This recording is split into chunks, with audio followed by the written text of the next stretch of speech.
So it's live Hello. now, right? Yes. Hi, Adrian. Okay. How are you, Henry? I'm good. I'm good. How's the weather in Singapore? Well, it's fine. But then I think we are expecting a bit of rain these few days. All right. Yeah. And we would like to say welcome to today's webinar on house and land. And I can see we have about 28 attendees with us, and the number is increasing, 29. All right. So I actually like to start with a quick survey that I like to encourage the attendees to participate, while also give us a couple of minutes to allow more attendees to join us today. So I'm sure on your screen you should have this probably a slide out window that you can see the question and let us know so as for us to understand you better. And once again, for those attendees who just join us, welcome to today's Jalin Realty webinar. We're going to talk about house and land today. And right, Adrian, you able to see the poll results? Yeah, it says, do you currently own an Australian property? Yes. Yes or So, no? Okay. yeah, so we have like quite a fair competition there. It's like almost 50-50 yes and no. 50-50, yeah. Yes. All right. Do you have any other questions besides owning a property? No, just this one for a start. Okay. And we have more questions along the way. And of course, at this point, I also would like to mention that if the attendees have any questions, please feel free to ask in the chat box. We will have a couple of sessions or like answering to your questions during each of the sections. So do feel free to fire your questions. We will take them as we move along. So just give us a couple more minutes. I can see like we have like 33, 34 attendees. Then how about Adrian? How about your side, Melbourne? Yep. Side, Melbourne, the weather there? it's winter time now, and even though it's cold, but it's sunny. So it's a beautiful day today. Our open houses very busy with rental side, open houses for resale side. So the activities is getting busier again, All which is right. good. Good sign, yeah. So I guess businesses are coming back soon. Yeah, that's right. So Singapore, when is it going to be open up again? Well, we have this period called the circuit breaker. That is government is telling us is going to be until the 1st of June.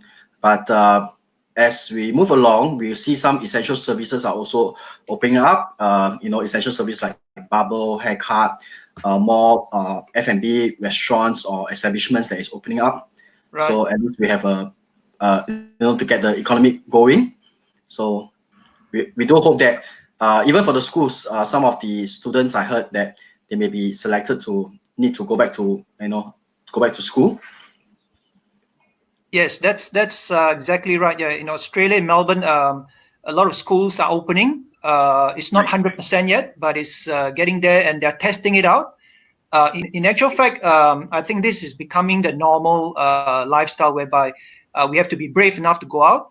But at the same time, the government and the legislation they have, put in place, in actual fact, is to protect everyone. And if worst case scenario, if it does happen, someone is being affected in your school or in the public,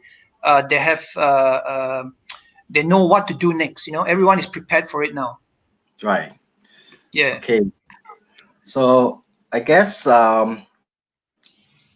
probably we should start the webinar. We should not let the attendees to wait too long. Yeah. Okay. Let's do it. All right. So having a quick glance of the poll, we have a fairly even audience today, having 50% say yes, that they currently own a Australian property, and 50% responded say no, that they currently do not own a Australian property. All right, so without further ado, I'm going to end this poll now.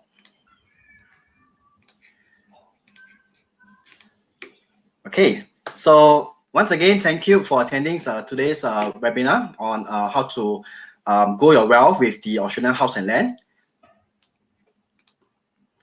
Right, just a quick disclaimer that the information on this webinar is for information. So we do urge every clients or investors to do their own due diligence or to check with legal if necessary. But as far as myself, my name is Henry. I'm from Jalin Realty Singapore, and we have today with me is Adrian.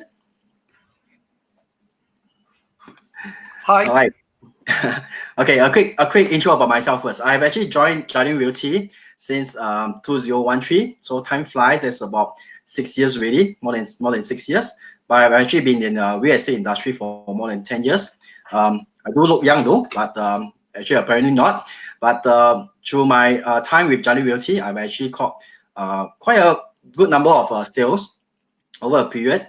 So I also have obtained a local provider, the Institute of Estate Agent, to obtain the certificate in marketing for properties. So kind of in line with Jalin Realty, what we do here is we do Australian property is our bread and butter, the main forte of our business, but we do carry the other stocks like UK, Thailand, Cambodia, and we do also do the local property as well. All right, Adrian, you'd like to introduce yourself to the audience? All right, thanks, Henry. Thanks for inviting me along. My name is Adrian, and I'm the managing director of Jalin Realty in Australia. Okay, so I migrated to Australia since 1990, so been here about 30 years. After graduating, I get into real estate since day one until now. I travel a lot. I've spent a lot of time in Queensland. I spent a lot of time in actual fact in China as well for 6 to 7 years to establish our Jalin in China. And now I'm actually full-time in Melbourne, helping the local team as well as the customers to actually source for the best products, to actually find them the true value in properties in Australia. Okay, so that's my role. And the next one, actually, thanks for joining us again. And I'd just like to quickly introduce a bit about our company. Okay, our company background. So Jalin Realty was established more than 30 years ago.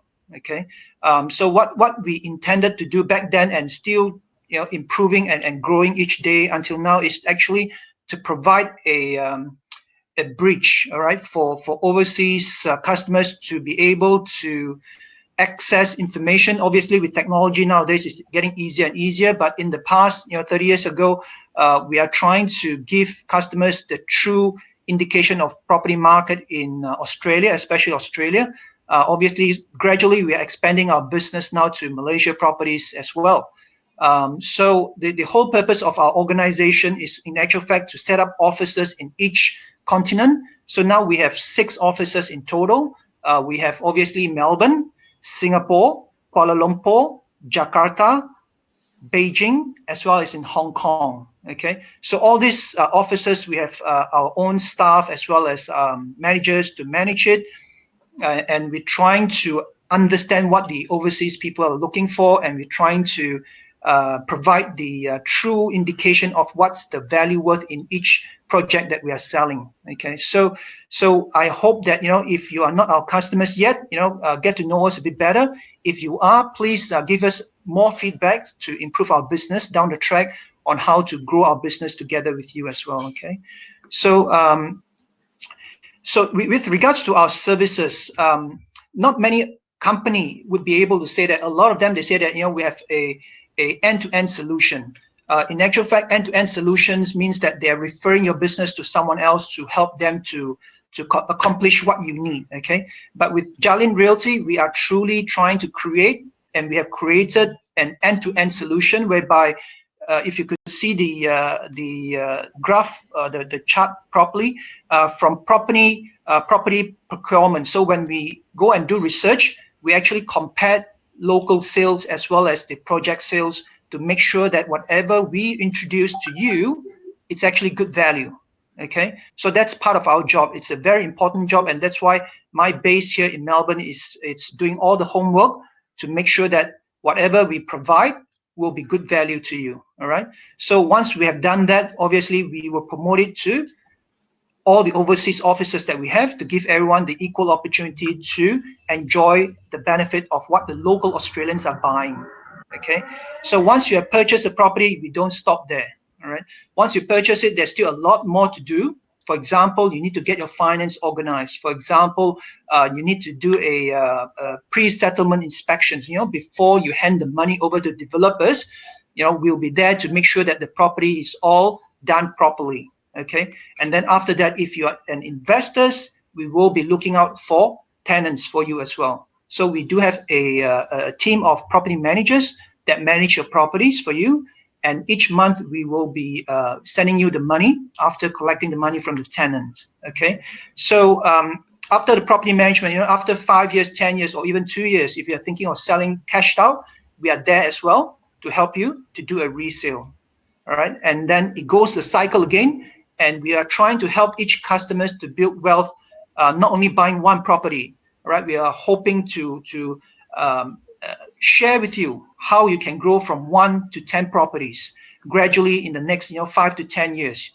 It's not a get-rich scheme. Okay, it does take hard work, but the hard work will be paid off because everyone needs a roof. Right, properties are still the best, in my opinion, anyway. Best investment, a safe investment as well, especially in Australia with the political and the economical environment is pretty. The fundamentals very, very strong in Australia.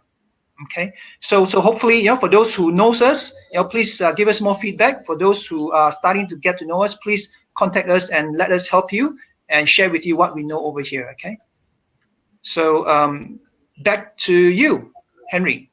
Okay, thank you, Adrian. So on this note, actually, I just want to quick mention that actually what Adrian was, to add on to what Adrian said, for Jalin Realty, we actually help our clients to actually manage their portfolio. I have a client that actually bought 7 properties for me, but it's not overnight thing. So speak to us or stay until the end of the webinar to learn how to. And before we start the other sections, let us watch our Jalin corporate video. It will be in Mandarin. I apologize to those non-Chinese audience, but we will have the English subtitles at the bottom.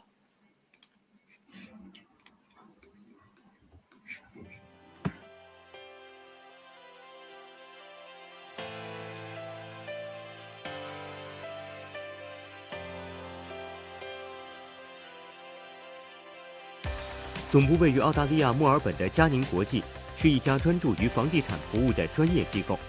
创立至今的30多年来，嘉宁国际以德为本，以诚立真，辛勤耕耘，积累了丰富的房产物业投资经验，足迹遍布了澳大利亚、中国、新加坡、马来西亚、印尼、文莱和香港等国家和地区。30多年来，嘉宁始终坚持着公司的愿景与理念，以职业道德为价值观，帮助每一位客户成功置业澳洲。嘉宁国际地产公司能从马来西亚、印度尼西亚、新加坡、澳大利亚和中国持续成长30多年，是全靠嘉宁长期坚持公司的理念和愿景而来。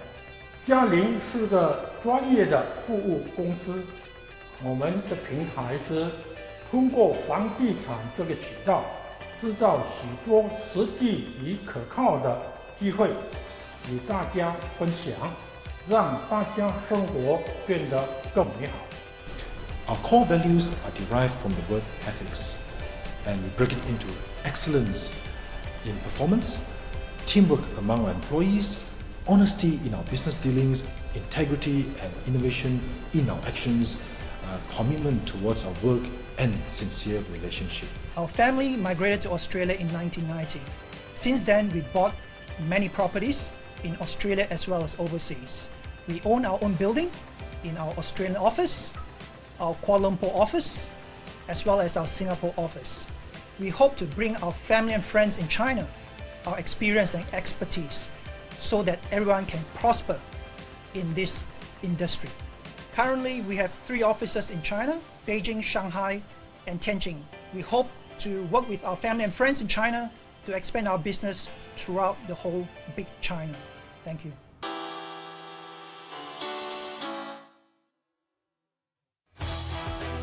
澳大利亚政治经济稳定，拥有得天独厚的自然资源，气候宜人，教育实力雄厚，吸引着越来越多的移民和海外学子。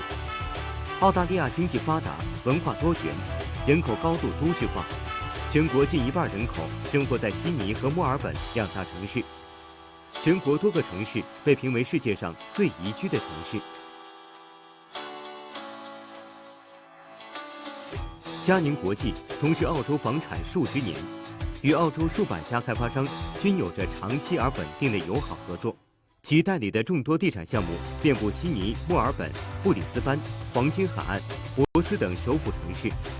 优越的地段，舒适便捷的生活环境，具有竞争力的价格，每一个项目都经过筛选。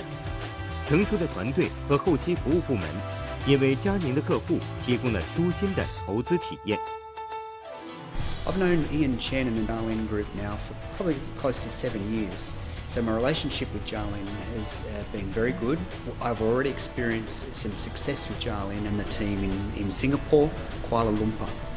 So I'm very much looking forward to continuing the relationship with Jalin Realty here at Lendlease. We've got some very exciting projects we're bringing to the market, and I look forward to working closely with the team in the coming months ahead.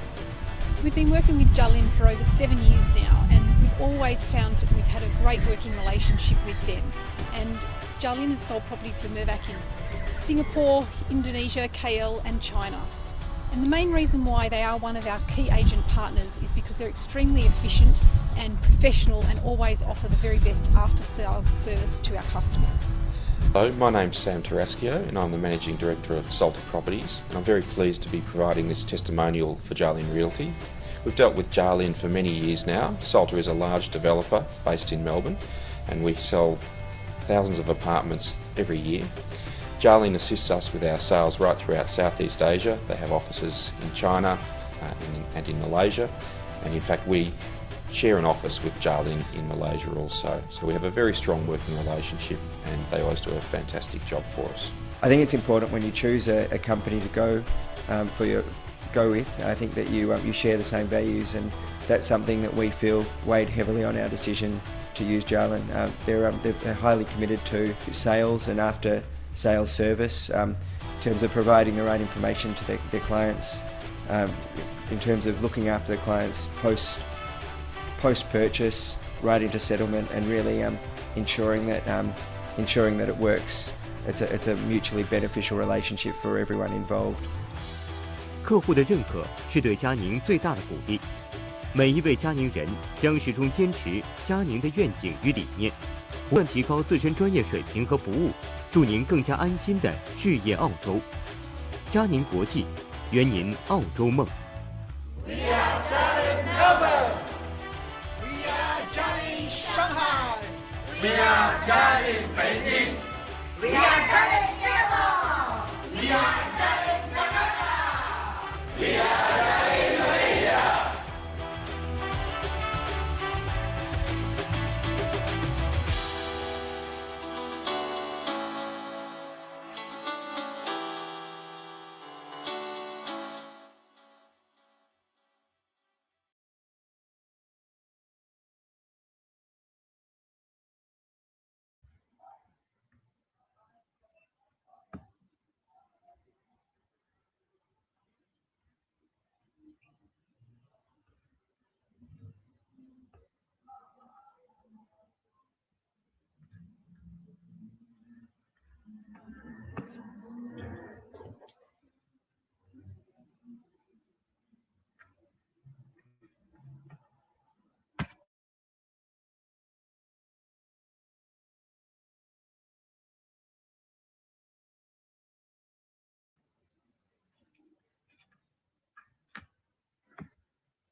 I'm sorry, there's a technical issue here. Can anyone hear me? Yep, I can't hear you, Henry. I can't Oh, hear I'm sorry. Okay. So let's rewind that. I'm so okay. sorry. All right. So I was saying that let's start with Australian housing trend. Okay. So with the past few years, over the 25 years, quarter of a century, I think Australia market has been one of the top destination for investors to look at. I would say it's one of the safe haven. I will also say that next to investing to Singapore property is also safe, but Australia is something that is overseas with that the strong housing market conditions. People has been building wealth over the years with locating, knowing where to invest, and over the years they have actually making the money work harder for them. All right, and we also saw that the average mortgage size that even the locals, foreigners, taking a mortgage loan on their investment property is actually about the same pace as the housing values. All right, and for those investors actually been following the Australian property news, we also know that the RBA rates has been cut to all-time low. All right. So with such a low rate, all right, the home loan serviceability is also improved over the years. All right, and of course, not forgetting population inflow into the country. There is a demand, still a continuity of a strong demand of housing. People, be it to go there to live, to work, or to play.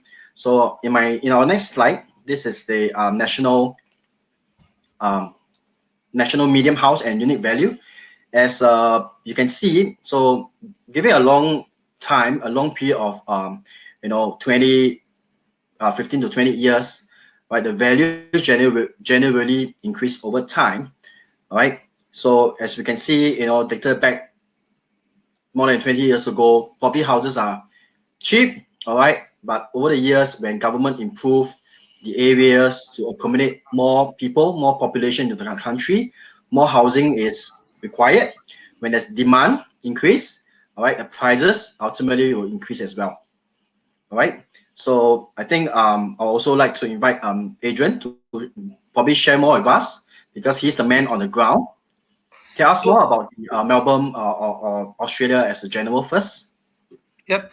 So that is one of the main driving factors for price increase in especially last 10 years. Okay.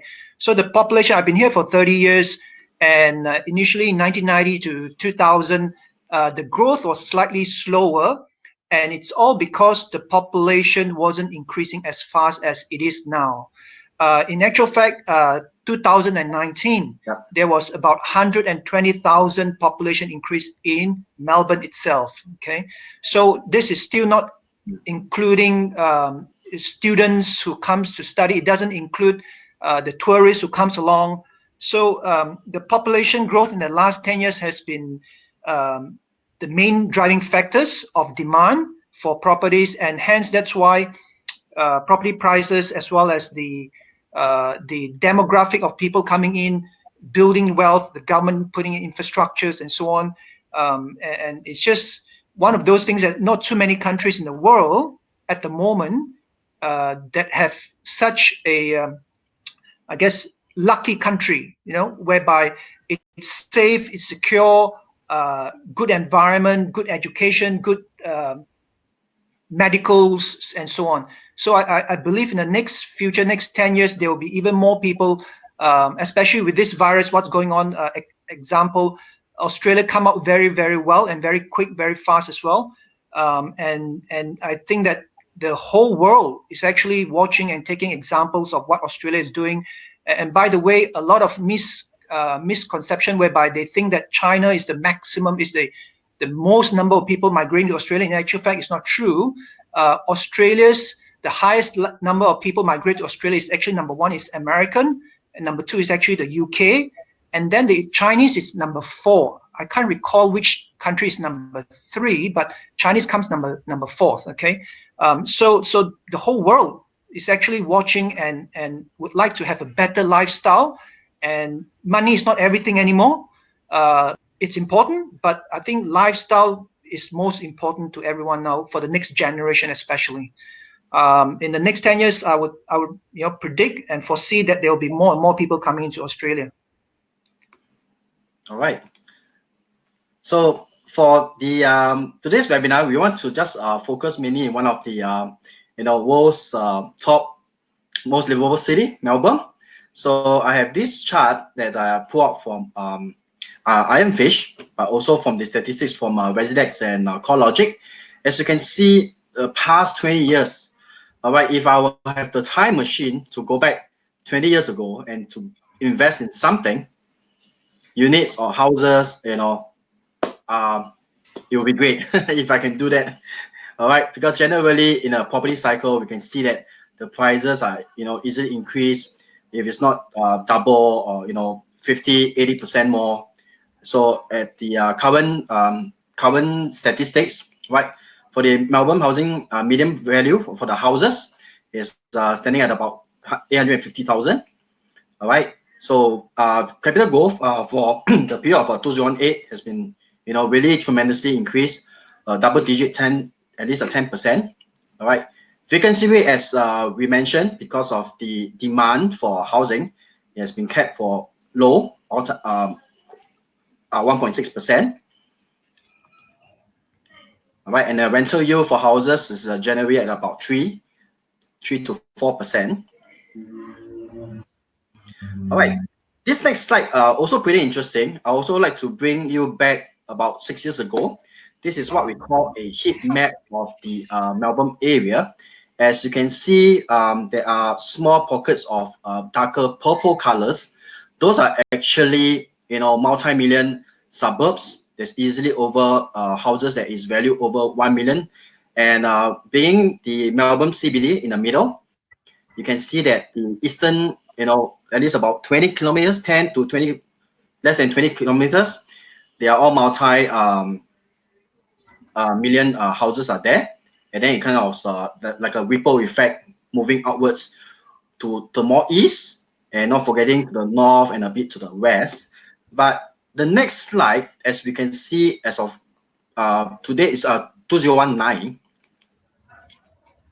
You see, actually the number of suburbs actually increased over at least a minimum value of 1 million. Has actually, number of suburbs have increased over time. All right, we see more and more suburbs continuing on the eastern side to the north. All right, and prices in the west are also all coming up. So this is a general view of the heat map. So Adrian, any comments from your side, from your end, locally on the eastern suburb? I heard that pretty good schools on the eastern side as well. The Victorian government, in actual fact, is scrambling to improve the infrastructure because there's population growing unexpectedly huge in Victoria. The reason why we keep on pinpointing Melbourne is because it's in the whole Australia, it's the most livable city, number one. Number two, multicultural. It's very easy to adapt into Melbourne. And the population growth is the fastest in the whole Australia. It's predicted to will surpass the population of Sydney in 2030-35. Okay, so that's why we come back to Melbourne, because at the moment Melbourne population is increasing, but yet the opportunity, the pricing, the house pricing is still relatively cheap and affordable. So that's why a lot of internal migration, even from within Australia, they're all moving to Melbourne for job opportunity as well for lifestyle and affordability. So coming back to the schools and so on, yes, the eastern side is the older part of Melbourne, eastern and southern side of Melbourne. So that's why they have more popular schools in there. But saying that, the government is actually expanding the north and the west as well.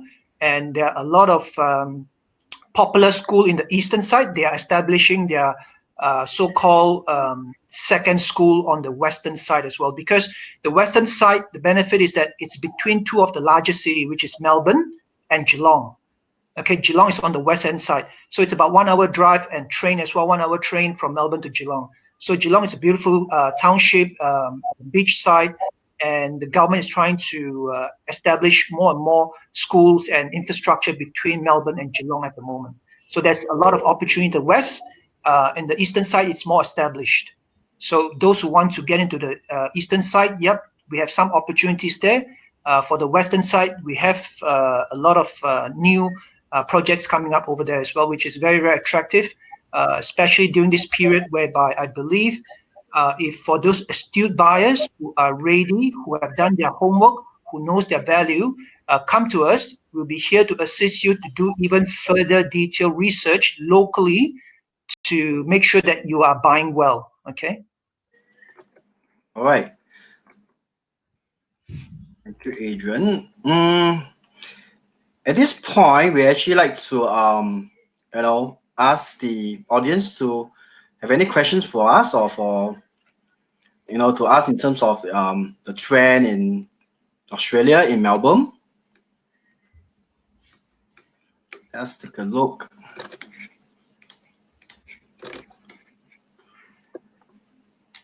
Well, we do encourage anytime, just throw in your questions and we will take them along the way.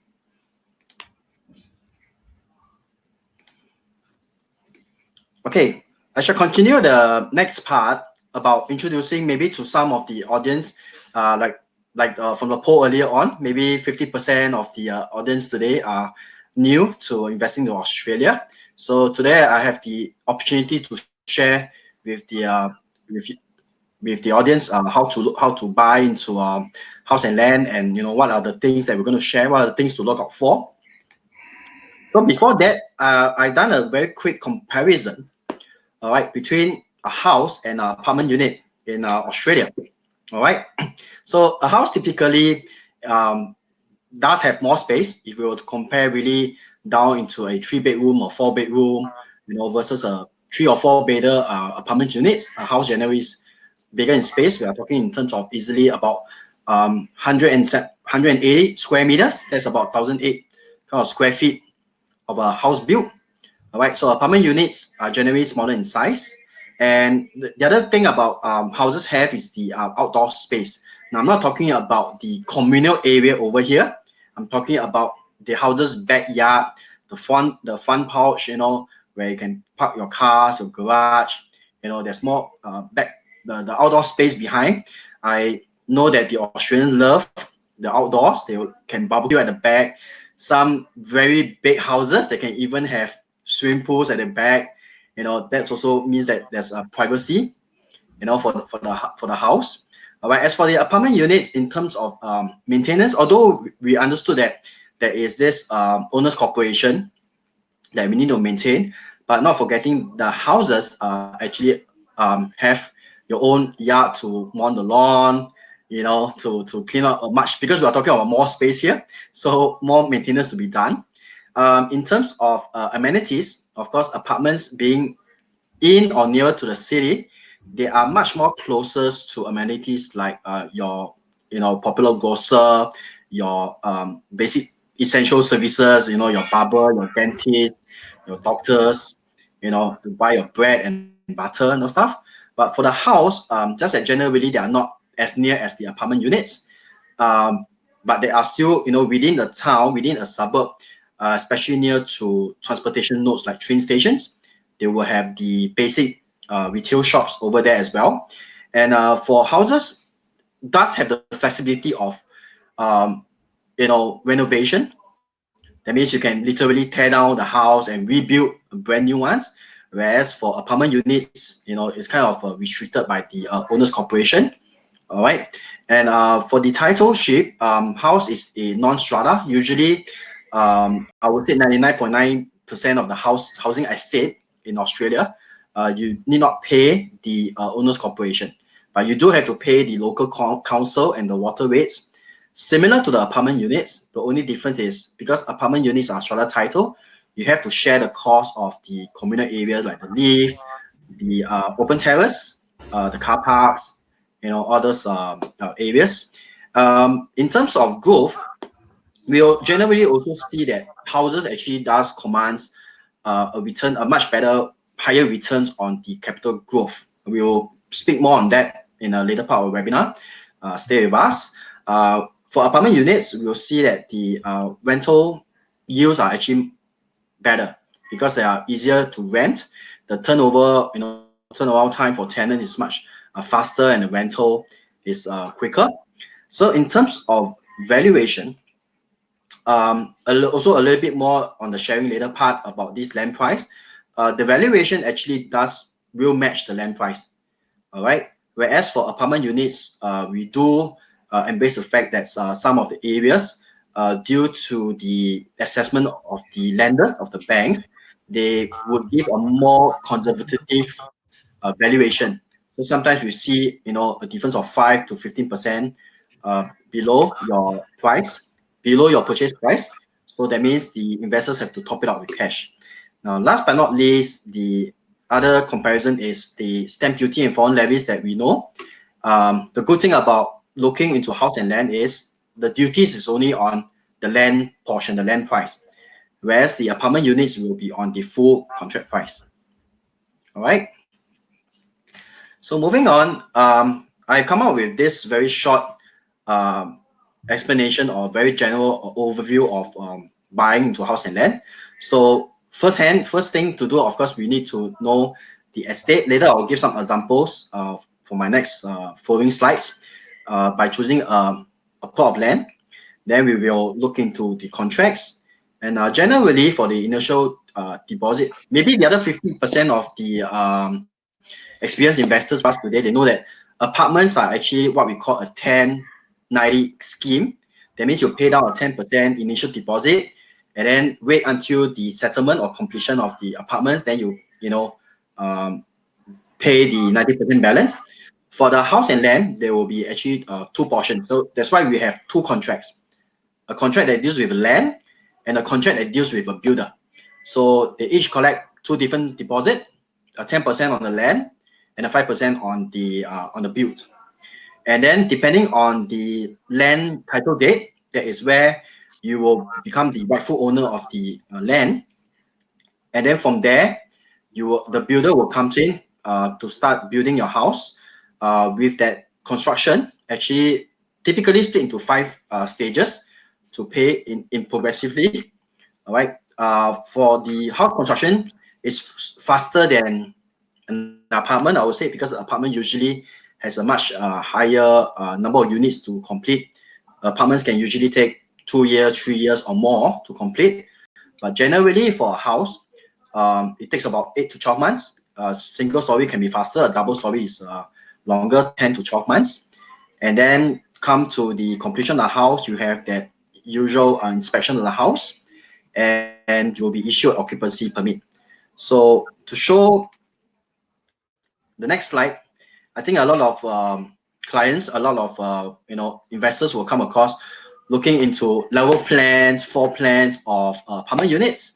But in the estate, we are actually looking at the master plan. So each of them would have already subdivided into the individual plot of land. So depending on the pricing, depending on maybe feng shui, the facing, the location, some may want to grab those popular units that is facing the park or open space, so this is a sample of the estate landlord.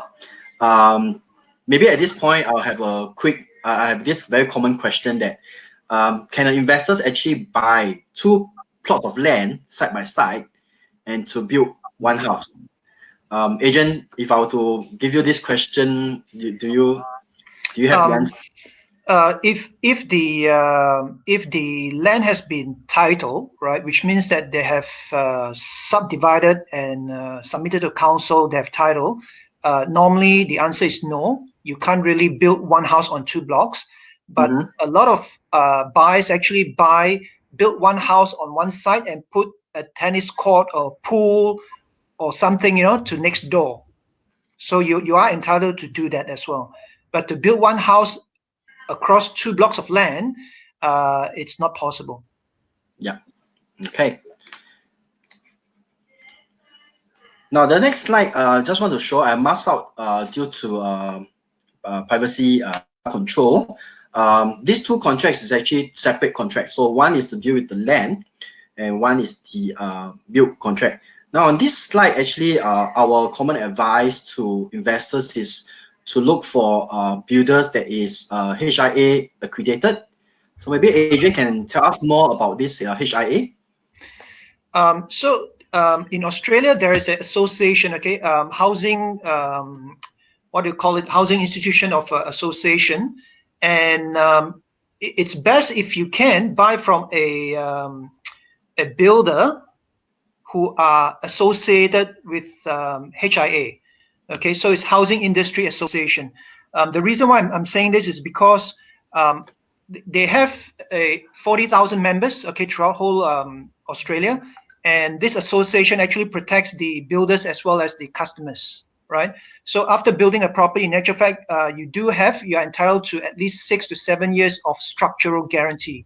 All right, to make sure that after buying the property, within the 6 to 7 years, if there's some structural issue, obviously the builder is supposed to come back and rectify it. But however, just in case if the builder's no longer in practice or have retired, the HIA association will come in and step in and fix it for you. Okay, so it's best if you buy from any builders, you buy from builder that's associated with HIA. Okay. And on this note, I also like to mention that some of the common things that we want to help our clients or investors to look out for, especially in the build contract, is about the other associated cost. Because I actually come across some of the other packages. They are very much different in pricing or how they actually package it up. So what I found out are things like associated costs, like site costs. So what I learned from the builder is the site cost is one of the big ticket item that for builders to include that site cost is actually removing whatever big rocks or boulders under the selected plot of land. The costs already factor into the contract. Compared to maybe online advertised pricing, it looks so much attractive. It's because they have yet to include all these site costs. They need to engage a surveyor to look at it, and then they will start charging you, and then the cost will start adding up.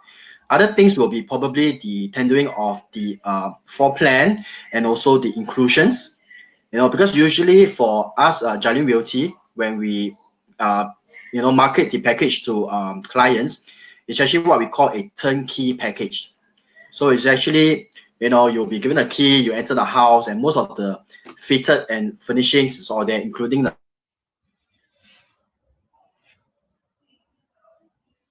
doors. Everything must be stated in the build contract. I have an example of a buyer, overseas buyer, actually bought a property, house and land. From the start, it was so much cheaper. From the advertising of the builder, is so much cheaper. But end up, they have to pay at least another 80 to 100,000 more, purely because it doesn't include certain things like could be driveway, it could be they don't include the tiles and so on and so forth. Okay, so it's best if anything. Go with someone who knows what they're doing, who have done it many times. So that's part of our service anyway. That's part of our service why we are here, to make sure that your investment is not only good value, but it delivers the way it's supposed to deliver. Okay, hassle free for you. Okay. All right. This part is also showing the progressive payment. So this is already after the title of the land. So this is the portion where the investors or the purchaser actually take up the construction payments. So typically after the 5% deposit, the builder will actually have gotten the building permit, and then they will start having the base stage, frame, lock-up stage, fixing stage, and completion. So as progressively, it will be built to the owner. So if I may add on to that, if you do borrow, okay, with the banks, okay, so the progressive payment it's to protect your interest, right? It's something that the banks will send someone to make sure that it is done. Let's say the slab is supposed to be on, okay. Let's say the frame has to be on before they pay the next stage. So all these things. That's why in Australia, buying properties is very, very safe and secure. Because your money, you're not handed to them until it's completed, whichever stage it's in. Okay. All right. Okay, I have a video over here I'd like to share. We've given credits to one of our partner builder, Metricon. So it's actually a time lapse of how a typical house is built in Australia or in Melbourne.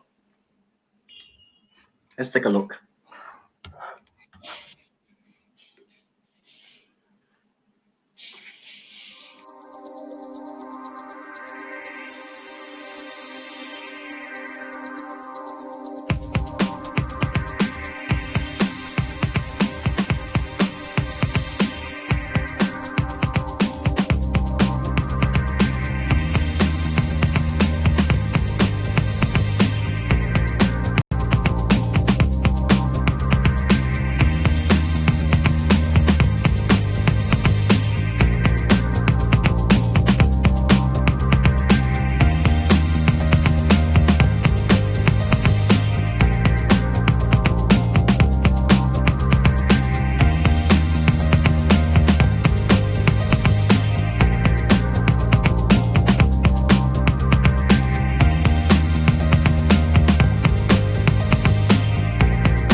You are on mute again. Yeah, okay, got it. Okay.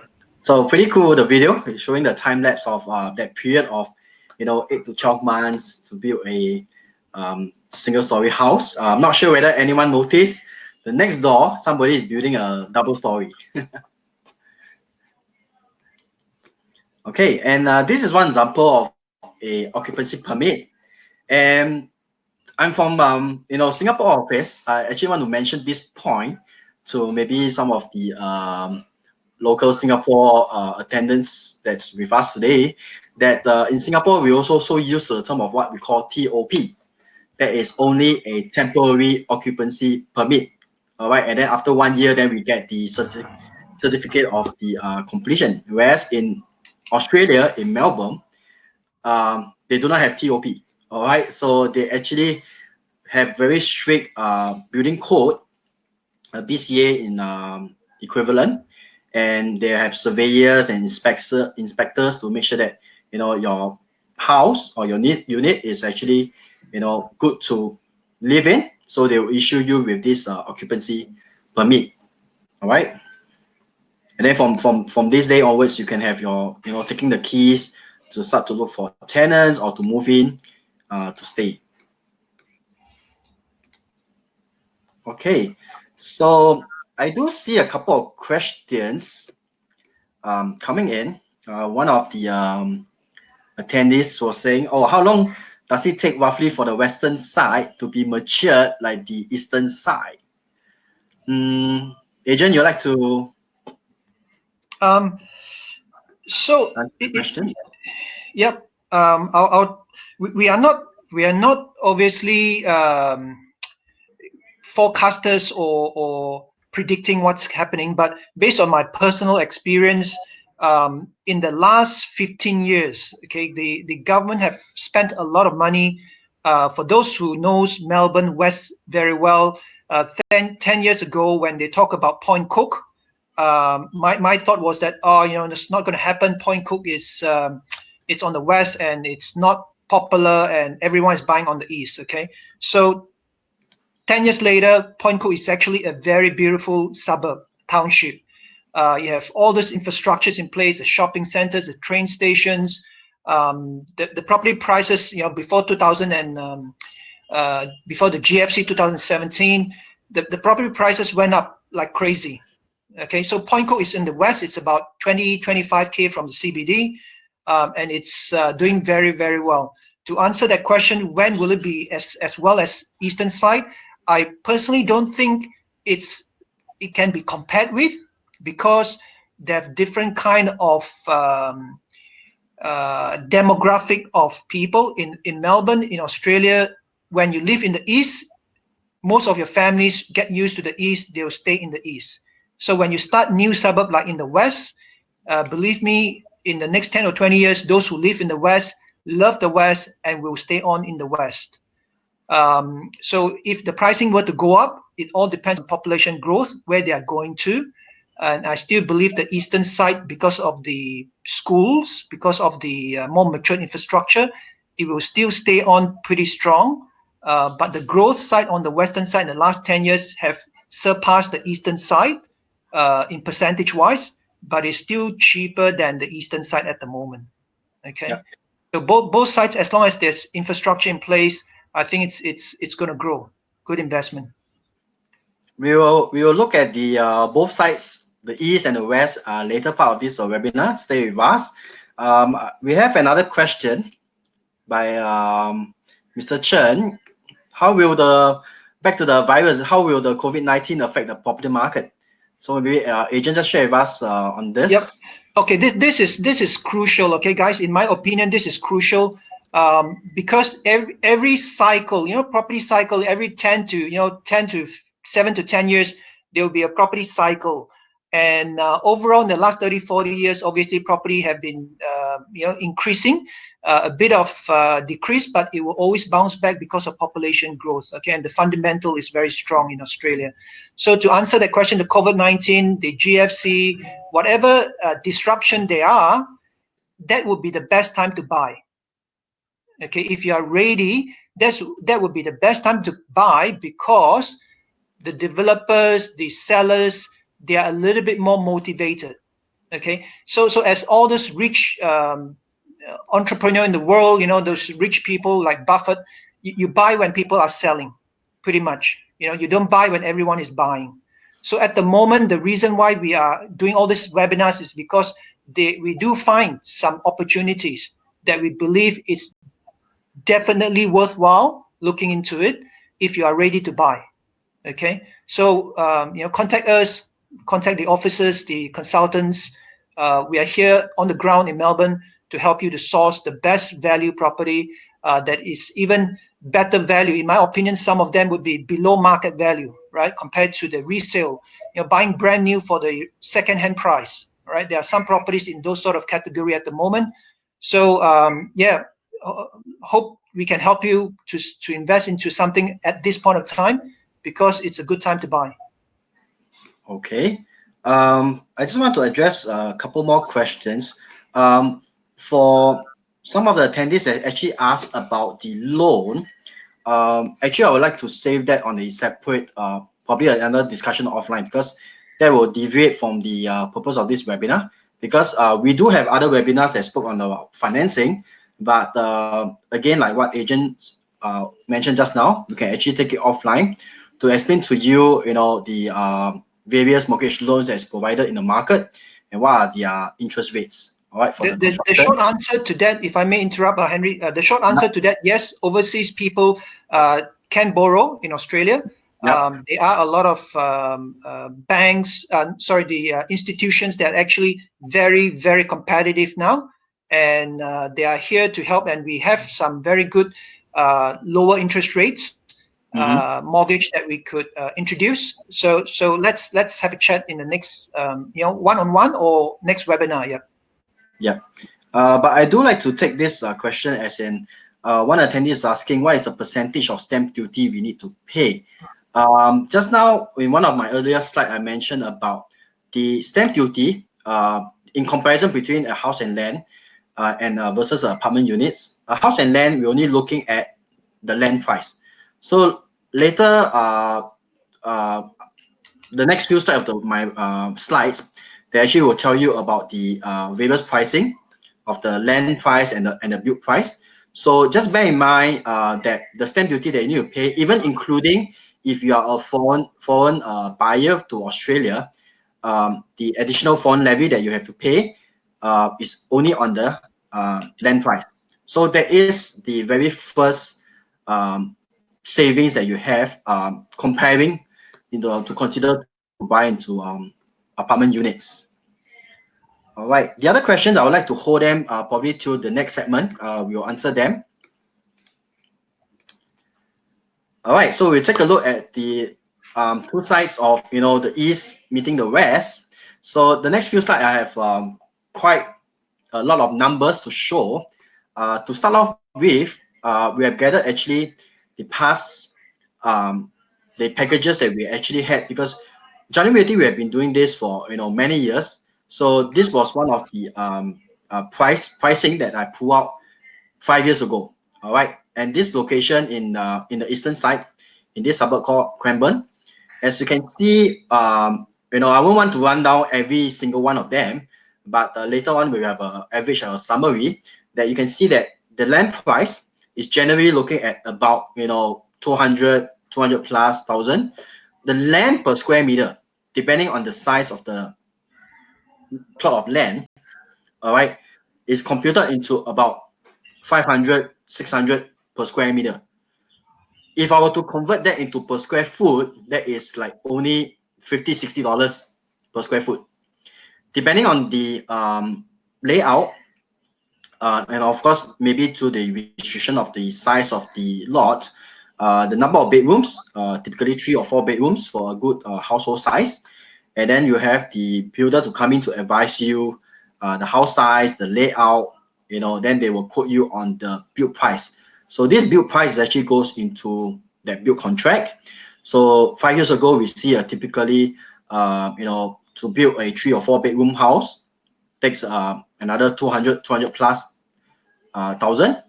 And putting them together, the whole package price, we're looking at 5 years ago, Cranbourne, you can buy a house and land, package at about 400 plus.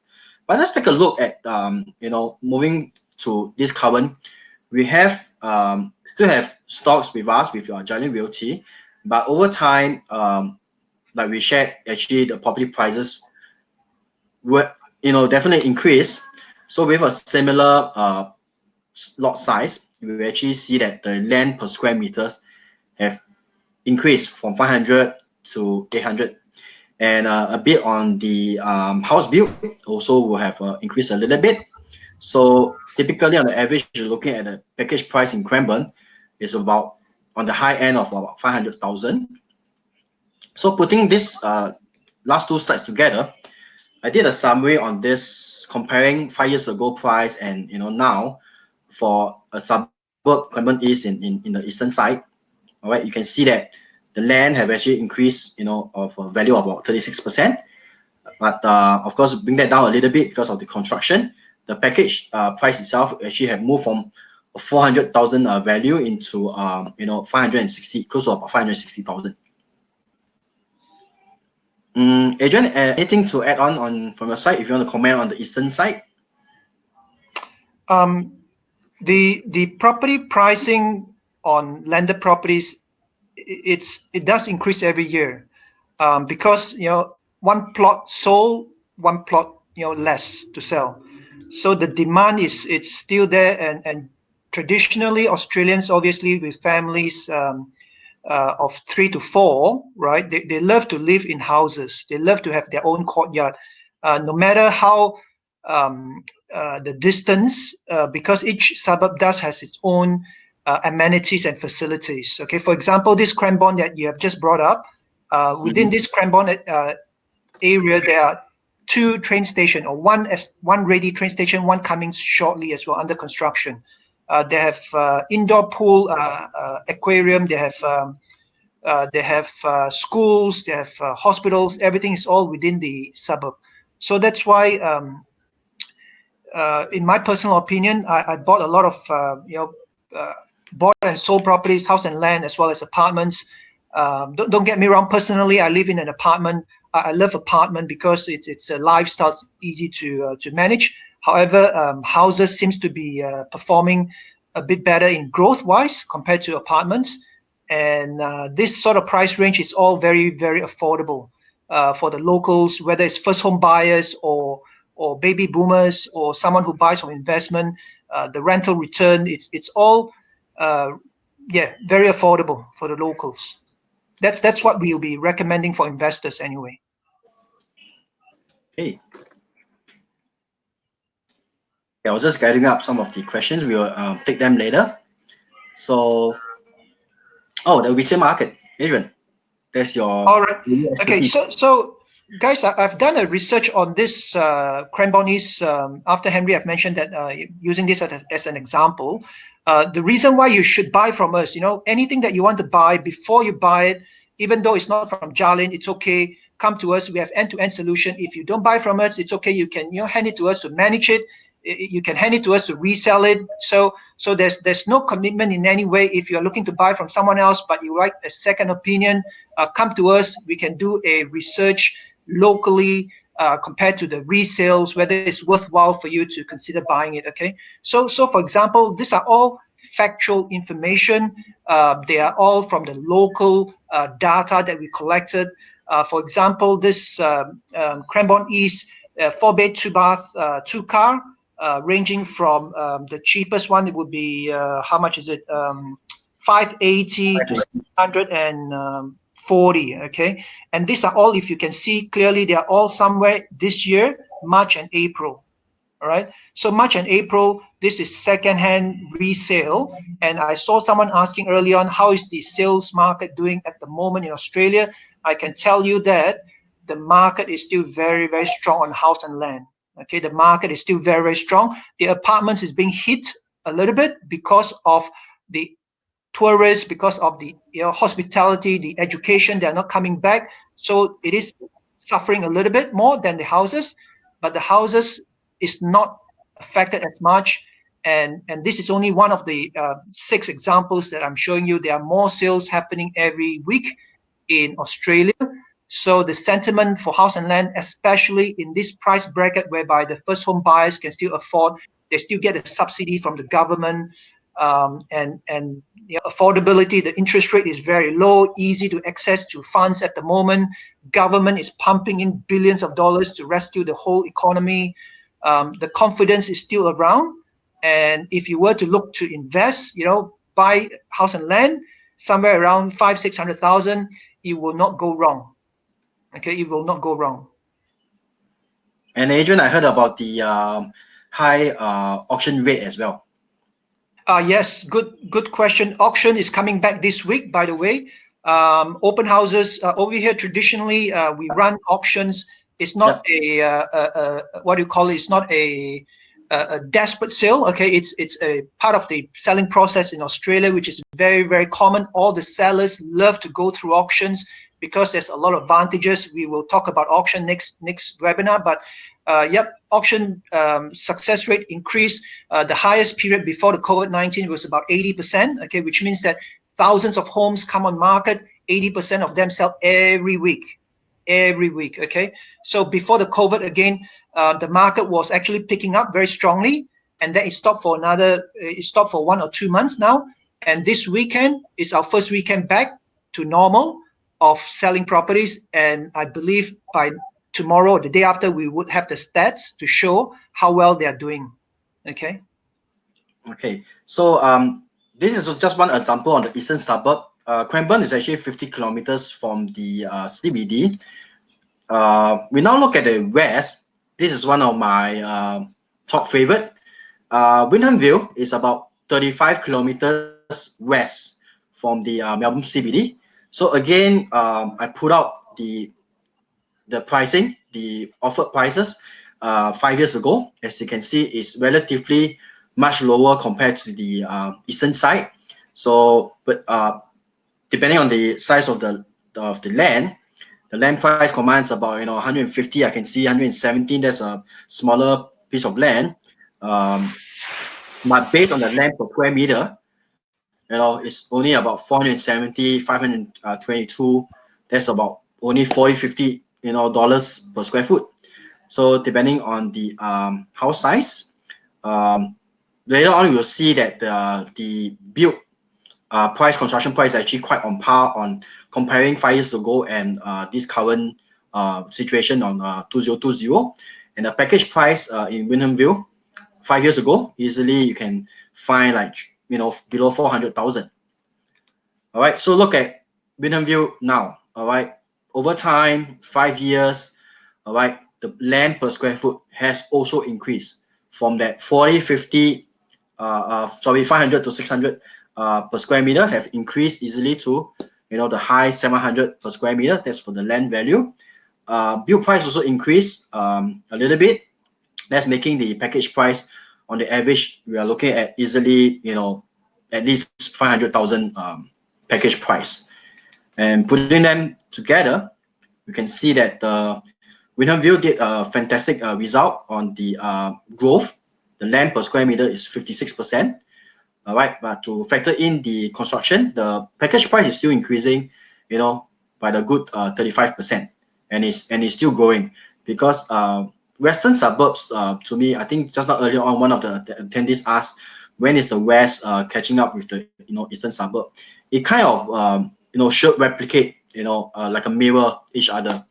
All right, so as what Adrian mentioned, it really depends on the location, the estate that you pick up, the future growth, whether you are near to amenities, schools, and employment nodes. And Adrian, probably you share more on the resale market of the western suburb.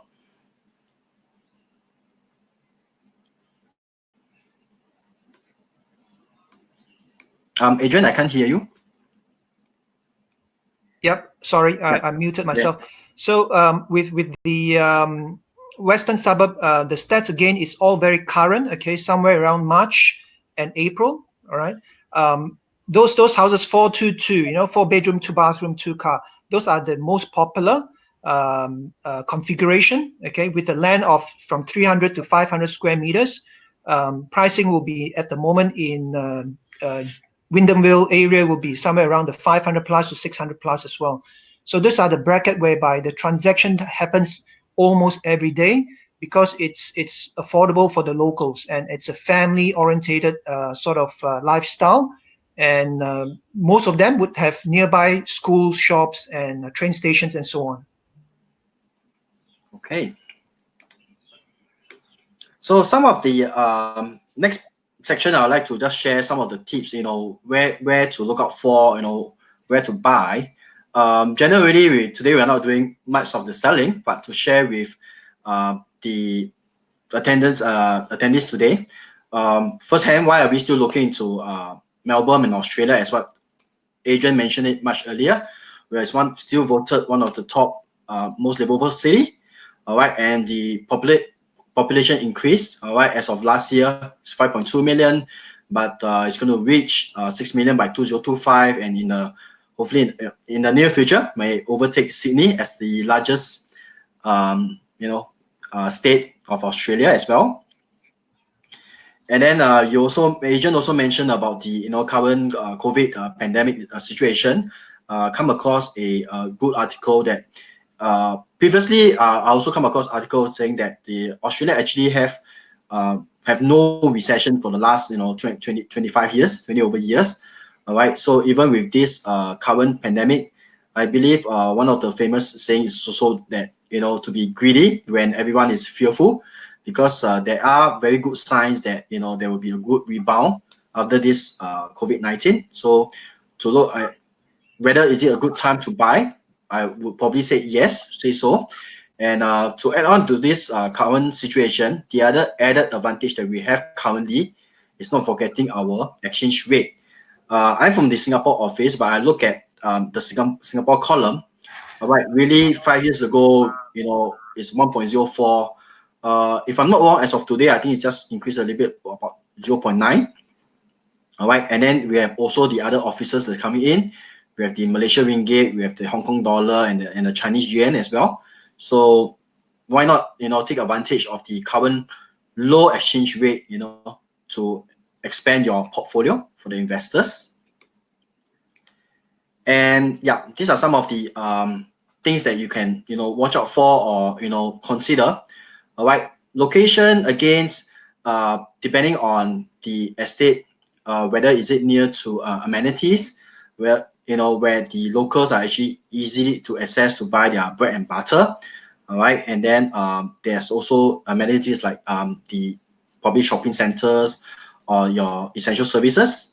All right, transport over here, I would say house and land is not that critical. All right, it's not unlike a apartment unit where you can be very near to the train station or tram.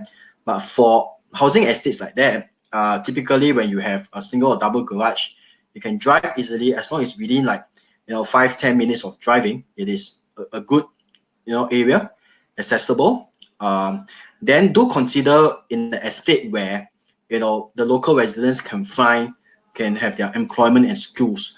Why is it so? Because again, we have actually learned that generally residents they don't have to travel all the way to the CBD to work. They have their other employment nodes in the eastern side. I know areas like the Dandenong and Clayton area. In the western side, we have the Sunshine and also near to the airports. All these local services also provide them the employment areas. And then we talk about schools. No doubt the eastern close to CBD like Kew, Box Hill, or Glen Waverley, all these having good schools. But again, from the investor's point of view, it's pretty high value to invest in. So why not look into a much more affordable areas further out, like Cranbourne, about 50 kilometers. They do have schools that is cater to the local residents. So watch out for those estates that have upcoming schools, and ultimately it really boils down to your budget, and also in line with what I mentioned earlier on, as in those multi-million suburbs is a good place to stay. That is if one of your main purpose is to buy to have your own retirement or to move there to stay. Of course, it's a good area. But from the investor's point of view, do consider the up and coming hotspots. Because as far as Jalin Realty as a marketing agency, we do have a lot of stocks. Sure, Adrian also have quite a number of recommendations for the east suburbs and the west suburb as well. Adrian, I kind of lost you for a minute over there. Are you okay? Yeah, I'm back. Yes.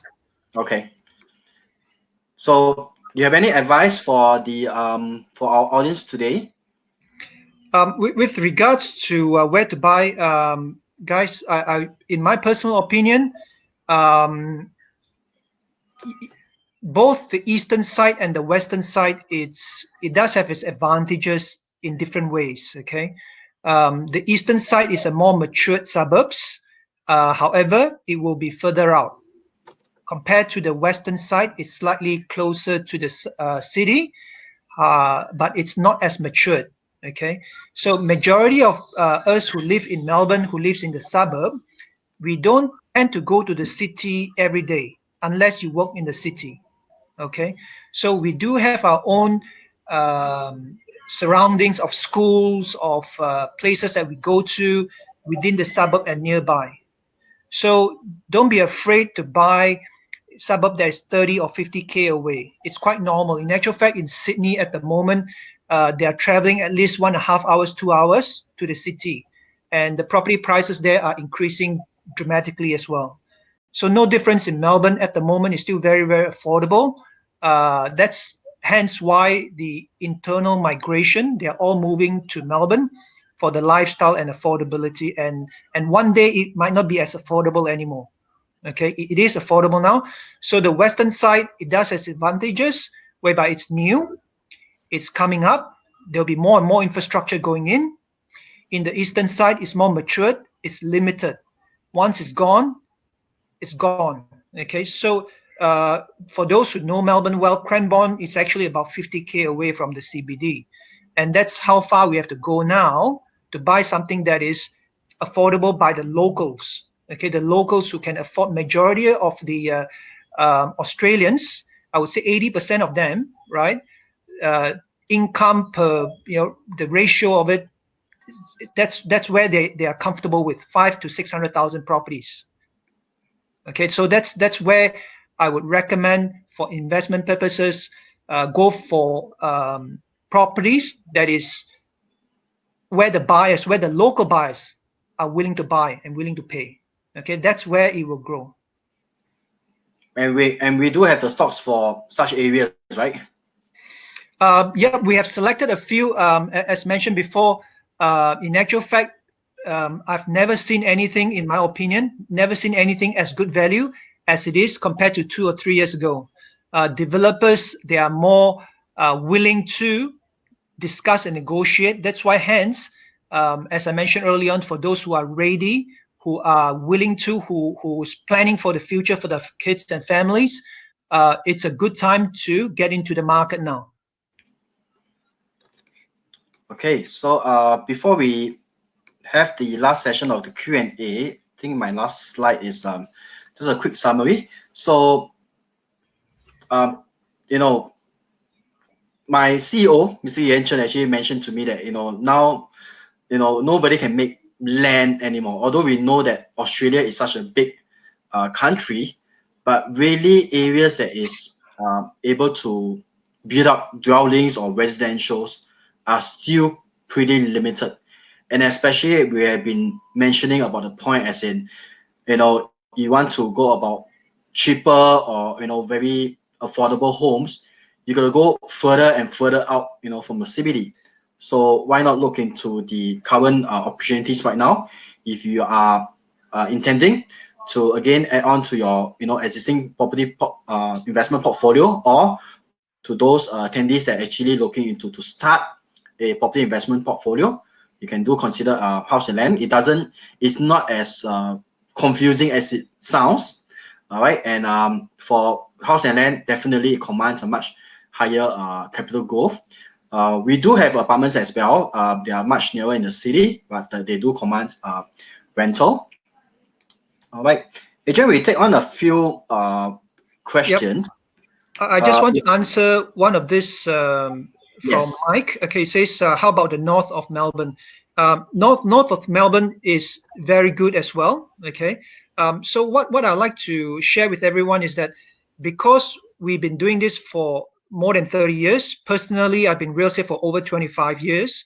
What we can offer for free, no charge, for free, right, is to help our clients, or even, as I mentioned earlier, if you buy from someone else, before you buy it, come to us, get a free advice. We can do local research for you for no cost, right? So let us do that for you so that you can buy with confidence.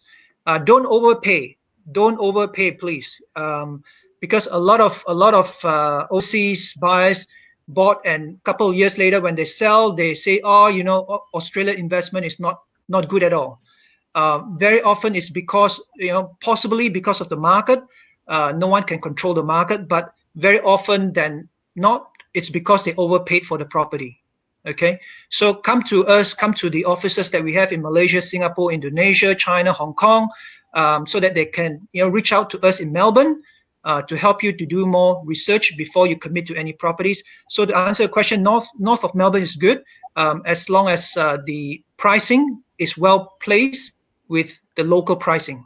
Okay. Okay, I'd like to take this question much earlier on. This Miss Lin was asking, how does this way of investing, that is the land and building separately from different parties compared with buying from other reputable developers? Now, maybe this part is, I'm not too sure whether is she comparing reputable developers doing apartments, or there are also reputable developers like Mervac or Frasers doing house and land, kind of 2 parts contract. So, Adrian, what is your view on this? Obviously, with developers, it does make a difference. Okay. When we first came to Australia, personally, we made some mistakes as well. Okay, we deal with different developers. We do make some mistakes. whereby the developers eventually did not settle the land. Okay, so normally the smaller developers, they tend to have other things in mind, which is profit more so than long-term business. Okay, so that's what, again, that's what we are here for, to do all the due diligence. Okay, so with bigger developers, normally they are more concerned about long-term business, to make sure that their reputation, the branding, carries on for next 30, 100 years.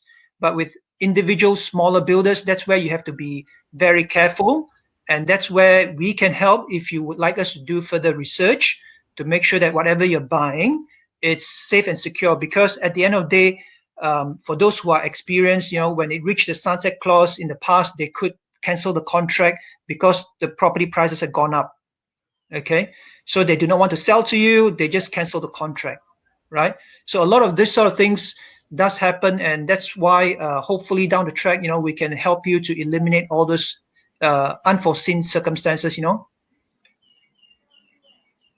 Okay, so I was just getting some updates from the question. This Miss Lin was saying that it is a house and land, but it's in one contract.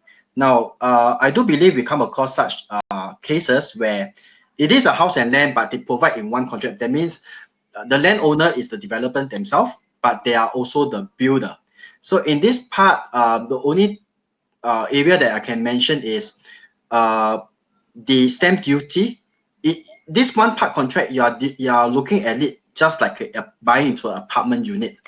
So in terms of the stamp duty and the foreign levy, if you're foreign to, if you're not an Australian PR, you'll be paying the full foreign levy. Is on the full contract price. Whereas versus a house and land contract, it is split into two parts. So dealing with the landowner, you have fulfilled your obligations, you settled the land, you became the rightful owner on that empty piece of land. That's why you pay the stamp duty and foreign levy only on the land price. But then you will have to take up the part of paying the builder as it goes along, as we mentioned earlier on about the 5 stages of progressive payment. And then the other last point to this question is I want to mention is yes, it would be nice to have a reputable developer, but do maybe consider in what position you are buying this, in what preposition you are buying this property. If it's my 2 cents worth is if it's for your own use, of course you would like to have very good what they call that finishing, top-notch, luxurious, complete to your house, but it all comes with a price. But if you are looking at the investment value, why not consider a much basic kind of finishing to the house, so that ultimately you rent out to the tenants, and maybe every 5 years you can just refurbish, have a fresh coat of paint on the house, and you can continue to rent out. Okay, Adrian, is there any other questions you like to take? Okay, so I got another question here. Was asking for the present projects in Thanet and Truganina. What are the projected yields for the next decade? So we don't want to fortune telling over here, but from the past experience that past stats that I have, house and land actually commands much lower rental yields, typically about 3 to 4%. I have a very lucky customer that actually gotten a much higher rental, about 4.5%. But versus a apartment unit that is generally in or near to the CBD, their rental returns are actually looking at 5 to 6% easily. All right. So for the mortgage questions, I would like to really take them offline, because there's a lot more to discuss, to share. Oh, I kind of lost Adrian over there. I probably will take one last question. Ms. Tan was asking, will there be a replay? We will follow up with you about the recording. Agent have answered Mike about why only East and West. What are the typical carrying costs each year? All right, probably this will be the last question. For the house and land, as mentioned earlier on, typically the estate you need not pay the owner's corporation. All right, but you have to take up the council and water rates. Generally, I don't know, water rates. Adrian, if you help me out here, would I say on the basis of about water rates about $500 a year? A council is really depends. It varies, isn't it? Suburb to suburbs. Yeah, it varies suburb to suburb, but if you budget the council rates to somewhere around 1,500 to 2,000 a year, that would be very conservative. So that means it's another 2,000, about 2,000 outgoing costs. Yes. Okay. So what are the other costs? Of course, we have shared earlier on, as in if you are an investor renting out, of course, we have the leasing and property management costs. As for the tax filing, that one we could leave it for another webinar. But tax filing, of course, every year you have to file your taxes if you are renting out your property. So that one we will have a panel of tax agents that we can recommend you to follow up on.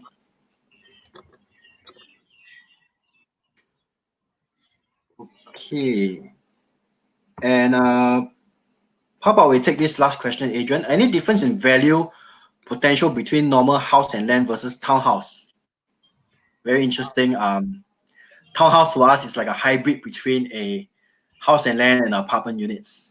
So what is your answer to this? So I see whether I can answer correctly. Okay, townhouses appreciated in around.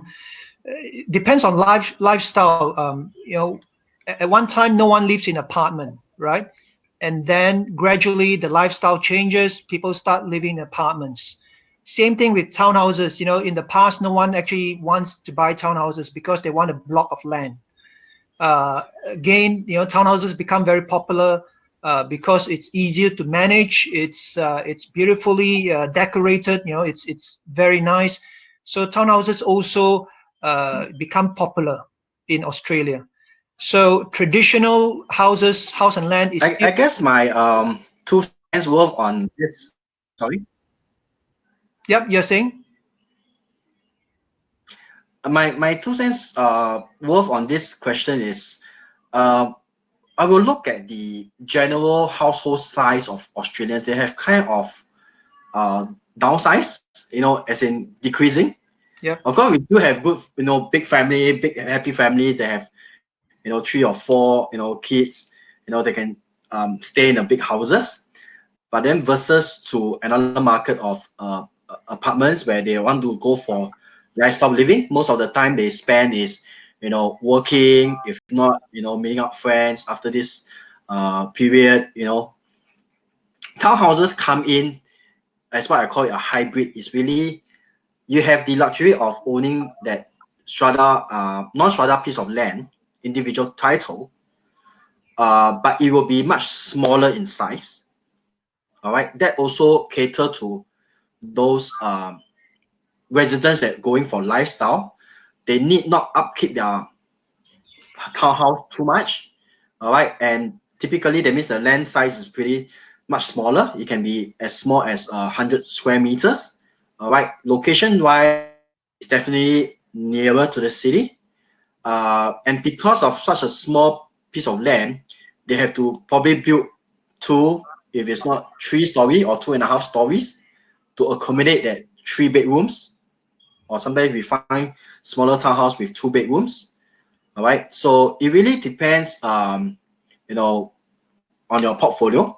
Of course, we have shared. I mean, we shared about house and land for your consideration. We also do have stocks for apartments. We also do have stock for townhouses. So let us know. Guess we have to end this webinar. And before we end, there is a quick poll on today's webinar, whether is the information useful. If your answer is no, we will definitely follow up with you, as in how we will provide you with more information. We can catch up with you. Adrian, anything that you like to? Just like to thank you. Yeah, thank you, Henry, for inviting me along and Thank you for the audience's participation. Hopefully, we could meet up and assist you down the track in your property investment in Australia. We are sincerely here to make sure that whatever you buy in Australia, right, you buy it well. Okay, so that's our message to you, and we are here to help you from buying a brand new to management to resale as well in Melbourne. Okay, so thanks again for your participation, and the feedback been wonderful, and hopefully we could continue this, for next couple of months as well to conduct more webinars. And you have an upcoming webinar, isn't it, on Thursday? Yep, coming Thursday. Yep, thanks for reminding me. Yep, coming Thursday we have invited a realestate.com, which is the largest platform, real estate platform in Australia. They have collected a lot of data. Okay, the on the ground data, all the facts. Okay, from the buyers and the sellers, how many people are looking at which suburbs and how many people are selling in which suburbs. All those data collected accurately.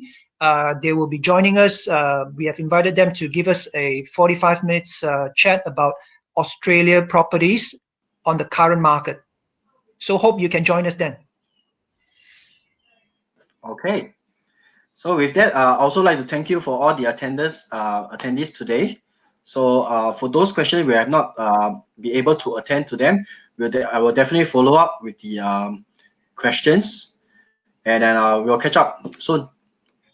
All right. Thanks, Henry. Henry. So, thank you, and thank you so much. Stay safe. Okay. Goodbye, all.